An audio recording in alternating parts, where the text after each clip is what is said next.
Bonjour à tous, c'est parti pour cette nouvelle édition du Coup de cœur et aujourd'hui je vous emmène dans le 13e arrondissement de Paris pour parler d'insertion professionnelle avec la cravate solidaire.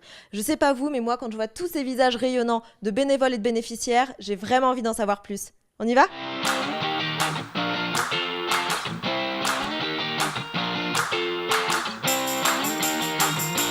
Bonjour Camille. Bonjour Hélène. Alors, ce vestiaire, c'est un lieu un peu étonnant pour parler d'insertion professionnelle. Qu'est-ce qui se passe ici? Alors ici vous êtes à la Cravate Solidaire, donc c'est une association qui accompagne les personnes qui sont en recherche d'emploi via le don d'une tenue professionnelle, d'où le fait qu'on est ici dans un dressing. Et dans un second temps, on les accompagne sur l'entretien d'embauche. Et pour terminer, on finit par une photo de CV s'ils le désirent, pour qu'ils puissent avoir tout ce qu'il faut pour avoir des entretiens réussis. Et vos bénévoles, vous les recrutez comment? Dans quel domaine? Est-ce que ce sont des spécialistes? Peut-être en maquillage, en photographie?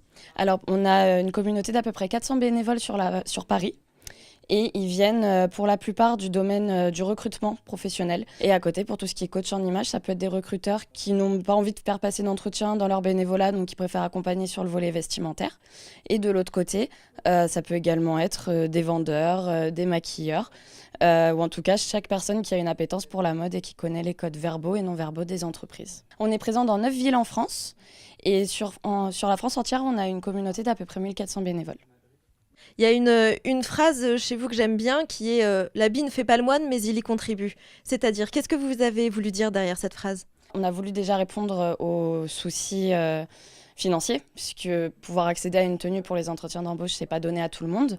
Et en même temps, pouvoir donner les codes verbaux et non verbaux et permettre à tout le monde d'avoir la tenue qui correspond à eux-mêmes, à leur poste. Et tout simplement, on dit avec la phrase «l'habit ne fait pas le moine, mais il y contribue», qu'on peut rester soi-même tout en rentrant dans les codes des entreprises pour décrocher un emploi. Et en haut, j'ai vu des photos très chouettes de personnes justement en costume, en tailleur, et qui ont l'air super à l'aise dedans, comme si c'était vraiment leur tenue habituelle de tous les jours. Est-ce que vous sentez un vrai changement au début et à la fin de la séance? Oui, alors il y en a certains qui n'ont pas forcément envie de porter ces vêtements, ou en tout cas qui ne se sentent pas légitimes à les porter. Donc nous, on est là aussi pour les accompagner, leur montrer que ça leur va, ça leur correspond. Certaines personnes pensent que c'est réservé à une classe sociale et pas à une autre. Donc nous, on est là aussi un peu pour déconstruire toutes ces idées reçues et ces notions. Très souvent, entre le début et la fin de l'atelier, au début, ils arrivent très timides et à la fin, ils vont repartir confiants. Il arrive même que certaines personnes repartent avec leur costume sur le dos de l'association. On fait des photos de CV à la fin de chaque atelier et ces photos de CV leur permettent aussi de prendre confiance en eux tout simplement avec les vêtements, puisqu'on leur fait faire une photo souvenir à la suite. On les fait jouer avec ces vêtements-là. Donc ça leur permet de prendre confiance en eux et de se sentir à l'aise dans des vêtements qu'ils n'ont pas l'habitude de porter. Alors, la Cravate Solidaire vient de signer un contrat à impact social avec BNP Paribas. Le contrat impact social, grosso modo, c'est un dispositif qui permet à des associations de recevoir des investissements privés. Pour vous, pour la Cravate Solidaire, qu'est-ce que ça va changer? Alors, grâce à ce contrat impact social que nous venons de signer avec BNP Paribas et avec 3 autres investisseurs, cela va nous permettre de mettre en place la cravate solidaire mobile.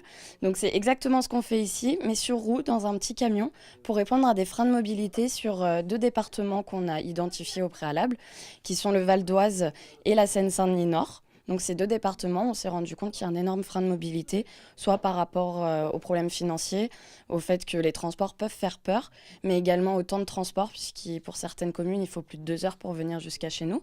Donc nous, on répond à ça en leur disant tout simplement qu'on va venir à eux pour faire exactement ce qu'on fait ici, c'est-à-dire leur trouver une tenue et les accompagner sur leur recherche d'emploi, mais chez eux.